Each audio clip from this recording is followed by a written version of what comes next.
तो हेलो दोस्तों, आप लोग कैसे हैं। उम्मीद करते हैं आप लोग बेहतर होंगे। तो आज हम क्लास 10th के केमिस्ट्री का इम्पोर्टेंट चैप्टर तत्वों का आवृत्ति वर्गीकरण, यहाँ से आपका एक या दो ऑब्जेक्टिव आपके बोर्ड एग्जाम में हर बार पूछा जाता है। तो इस चैप्टर का हम लगभग सारे ऑब्जेक्टिव जितना भी इम्पोर्टेंट होता है उसको कलेक्ट करने का कोशिश किए, और तो इस वीडियो में हम आपको इम्पोर्टेंट सारे ऑब्जेक्टिव आपके तत्वों के आवृत्ति वर्गीकरण का बताने वाले हैं। तो चलिए वीडियो को स्टार्ट करते हैं और सीधा प्रश्न नंबर 1 को देखते हैं। तो देखिए आपके प्रश्न नंबर 1 में क्या दिया गया है। आधुनिक आवर्त सारणी में बाएं से दाएं जाने पर परमाणु के साइज या आकार क्या होता है। तो देखिए पहले तो ये समझिए, तत्वों की आधुनिक आवर्त सारणी आपका मोसले साहब ने दिए। मोसले साहब आधुनिक आवर्त सारणी दिए और मोसले साहब आधुनिक आवर्त सारणी को परमाणु संख्या के बढ़ते हुए क्रम में सजाएं। तो यहाँ देखिए परमाणु का आकार जब बाएं से दाएं जाएंगे तो घटेगा, क्या होगा, तो ये आपका घट जाएगा। तो ये आपका ऑप्शन नंबर हो गया बी। तो चलिए अब प्रश्न नंबर 2 को देखते हैं। देखिए फ्रेंड्स, यहाँ पे आप फिर प्रश्न नंबर 2 को देखिए। आधुनिक आवर्त नियम के अनुसार तत्वों का गुणधर्म, इससे पहले भी बताए ना, आधुनिक आवर्त सारणी मोसले साहब जो है परमाणु संख्या के बढ़ते हुए क्रम में सजाया। तो यहाँ पे आपका आंसर क्या हो जाएगा, यहाँ पे आपका आंसर बी नंबर हो जाएगा। परमाणु संख्या का आवर्त फलन होता है या है। तो चलिए अब क्वेश्चन नंबर 3 को देखते हैं। तो देखिए क्वेश्चन नंबर 3 में क्या दिया गया है। किसने कहा कि तत्वों के गुणधर्म उसके परमाणु संख्या है, न कि परमाणु द्रव्यमान। यहाँ समझिए, देखिए एक होता है मेंडलीफ है जो आवर्त सारणी को परमाणु द्रव्यमान के बढ़ते हुए क्रम में सजाया। एक मोसले साहब है जो परमाणु को आवर्त सारणी को परमाणु संख्या के बढ़ते हुए क्रम में सजाया। तो यहाँ क्वेश्चन में दिया गया है, किसने कहा कि तत्वों के मूल गुणधर्म उसके परमाणु संख्या है, न कि परमाणु द्रव्यमान। तो ऐसे कहने वाले हमारे वैज्ञानिक थे, ये मोसले साहब। यहाँ पर आपका ऑप्शन नंबर बी हो जाएगा। तो चलिए अब प्रश्न नंबर 4 को देखते हैं। तो देखिए आपके प्रश्न नंबर 4 में क्या दिया गया है। निम्नलिखित तत्वों में कौन सा सबसे अधिक आध्यात्मिक गुणधर्म प्रदर्शित करता है। देखिए सबसे अधिक आध्यात्मिक गुणधर्म प्रदर्शित करने वाले तत्व जो आपका है, ये आपका क्लोरीन है। यहाँ पे आपके ऑप्शन नंबर बी हो जाएगा। सही आंसर आपका बी हो जाएगा। तो चलिए अब क्वेश्चन नंबर 5 को देखते हैं। तो देखिए आपके क्वेश्चन नंबर 5 में क्या दिया गया। आधुनिक आवर्त सारणी का दीर्घतम रूप किसकी प्रस्तुतिकरण है। देखिए आधुनिक आवर्त सारणी का दीर्घतम रूप किसकी प्रस्तुतिकरण है। आधुनिक आवर्त सारणी किसने दिया है। क्वेश्चन का कहने का मतलब है आधुनिक आवर्त सारणी का प्रस्तुतिकरण किसने किया। तो देखिए ये आपका मोसले साहब की है। यहाँ पर आपका सही आंसर बी नंबर हो जाएगा। चलिए अब क्वेश्चन नंबर 6 को देखते हैं। देखिए क्वेश्चन नंबर 6 में क्या दिया गया है। निम्नलिखित तत्वों में किसकी संभावना है कि यह आध्यात्मिक अभिलक्षण को प्रदर्शित कर सकता है। देखिए यहाँ पर समझिए, देखिए आर्सेनिक, एस का मतलब आर्सेनिक होता है, बी का मतलब बोरोन होता है, बेरिलियम होता है, बी का मतलब बोरोन होता है, और बी आर का मतलब हो जाता है फ्रेंड्स, यहाँ पे देख लीजिए आपका आध्यात्मिक लक्षण बोल रहा है ना। तो आध्यात्मिक लक्षण में आपका यहाँ पर बेरिलियम हो जाएगा, यहाँ पर बी आर हो जाएगा। आपका सही आंसर डी नंबर।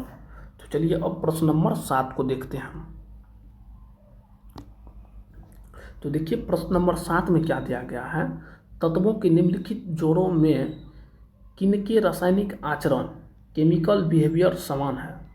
तो अब देखिए फ्रेंड्स, यहाँ पर क्वेश्चन नंबर 7 में केमिकल बिहेवियर किसका समान होगा, जो एक वर्ग में होगा, एक वर्ग या एक आवर्त में होगा, तो उसी का समान होगा। तो अब देखिए नाइट्रोजन और फास्फोरस यहाँ पे आपका करेक्ट आंसर हो जाएगा। ये आपका क्वेश्चन नंबर 7 का हो गया। अब चलिए क्वेश्चन नंबर 8 को देखते हैं। देखिए क्वेश्चन नंबर 8 में क्या दिया गया है। देखिए मैग्नीशियम आवर्त सारणी के किस समूह का सदस्य है। तो देखिए मैग्नीशियम पहला का ट्रिक क्या होता है, हे लीना करे रब से फरियाद, बेटा मांगे कार स्कूटर, बाप राजी। ये आपका पहला आवर्त का हो गया। और दूसरा आवर्त मैग्नीशियम कुछ में आता है तो समूह वर्ग, हाँ यहाँ वर्ग ना पूछ रहा है, समूह का मतलब वर्ग होता है, तो ये आपका समूह 2 हो जाएगा। तो आपका सही आंसर बी नंबर हो गया। तो चलिए क्वेश्चन नंबर 9 को देखते हैं। देखिए क्वेश्चन नंबर 9 में दिया गया है, आवर्त सारणी के समूह एक के तत्व कहलाते हैं। ये आपके क्या कहलाते हैं? क्षारीय धातु कहलाते हैं। आपका सही आंसर सी नंबर हो जाएगा। तो चलिए अब क्वेश्चन नंबर 10 को देखते हैं। तो देखिए यहाँ पे क्या देगा, निम्नलिखित में कौन सबसे अधिक क्षारीय है? तो यहाँ पे देखिए, यहाँ पे आपका सही आंसर ए नंबर हो जाएगा। सही आंसर आपका ए नंबर हो जाएगा। चलिए अब क्वेश्चन नंबर 11 को देखते हैं।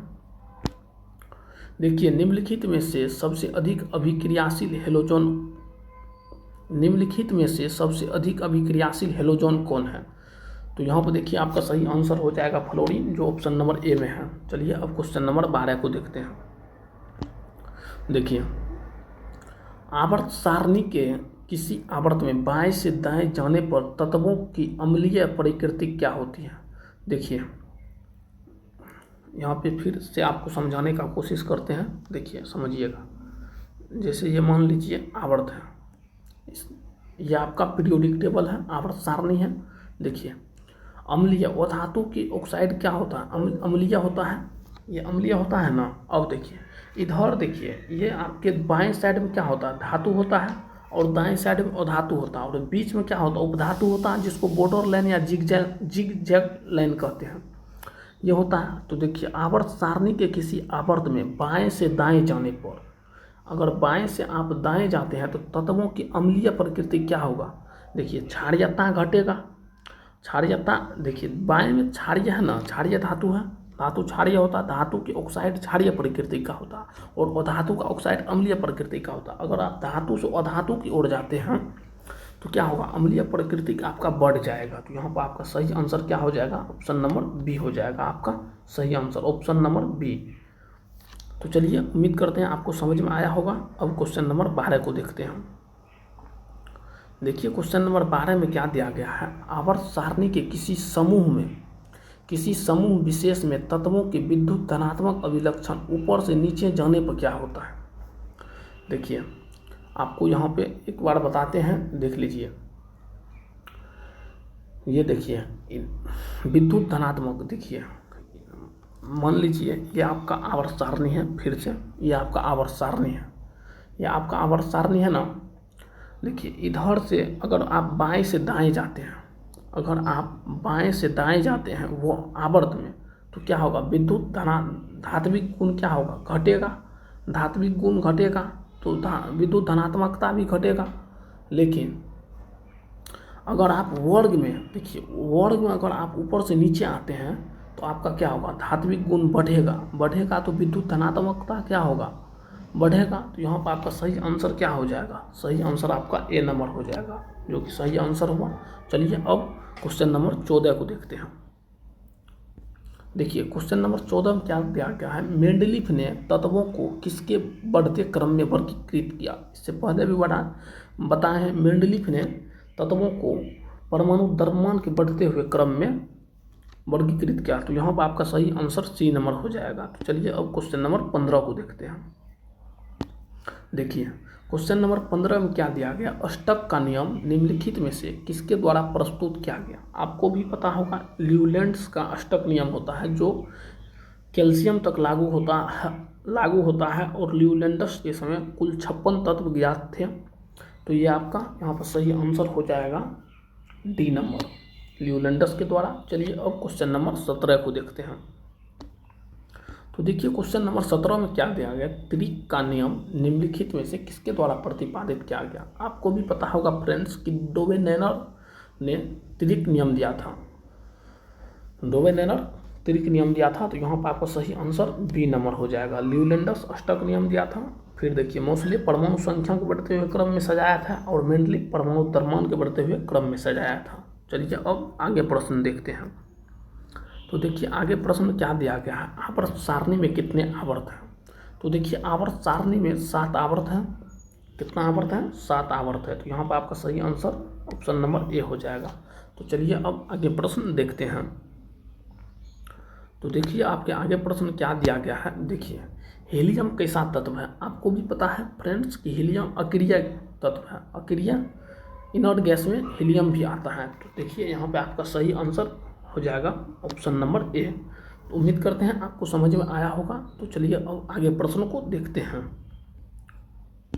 देखिए आगे प्रश्न क्या दिया गया है, आधुनिक आवर्त सारणी में परमाणु के साइज से क्या पता चलता है। देखिए आधुनिक आवर्त सारणी में परमाणु के साइज से परमाणु की त्रिज्या के पता चलता है। तो यहाँ पर आपका सही आंसर क्या हो जाएगा, ऑप्शन नंबर बी।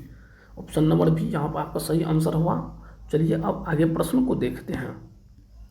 देखिए आगे प्रश्न क्या दिया गया है, मेंडलीफ ने अपना कार्य आरंभ किया तब कितने तत्व ज्ञात थे। देखिए मेंडलीफ जब अपना आवर्त सारणी यानी कि परमाणु द्रव्यमान के बढ़ते हुए क्रम में सजाना चालू किया था तो उस टाइम ज्ञात तत्वों की संख्या कुल 63 था। तो यहाँ पर आपका सही आंसर ऑप्शन नंबर डी हो जाएगा। तो चलिए अब आगे प्रश्न को देखते हैं। तो देखिए आगे प्रश्न क्या दिया गया है, ये देखिए ये क्वेश्चन लग रहा है रिपीट हो गया है। आधुनिक आवर्त सारणी में परमाणु के साइज से क्या पता चलता है। तो आपको भी पता है आधुनिक आवर्त सारणी में परमाणु के साइज से परमाणु की त्रिज्या के पता चलता है। तो यहाँ पे आपका सही आंसर बी नंबर हो जाएगा। ये क्वेश्चन इससे पहले भी आया है, ये प्रश्न रिपीट कर गया आपका। अब देखिए यहाँ पे 1 पिकोमीटर कितना मीटर के बराबर होता है। देखिए ये आपको जैसे हो गया आपका 1 नैनोमीटर बराबर होता है 10⁻9 मीटर, 1 मिलीमीटर बराबर होता है 10⁻−3 मीटर, 1 माइक्रोमीटर बराबर होता है 10⁻6 मीटर, 1 टंगस्टन बराबर होता है 10⁻10 मीटर।